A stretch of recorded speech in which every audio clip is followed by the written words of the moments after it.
Përshëndetje, doktor Berisha. E para, duhet i bëni thirrje strukturave vendore për organizimin e protestës. Së dyti, duhet rrethojmë kryeministrin dhe protesta të mos jetë 2 orëshe. Shumë faleminderit Muharrem për sugjerimet shumë të drejta.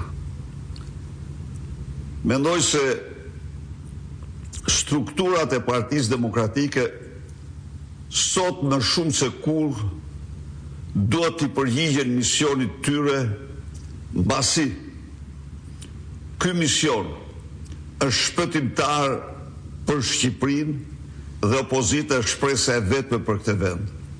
Së dyti, jam plotësisht dakord me ju se protesta e qëndrueshme dhe vazhdueshme është rruga e vetme e përmbysjes regjimit. Albanian Americans, zoti Berisha, cili ishte thelbi i amendimeve që kërkoi grupi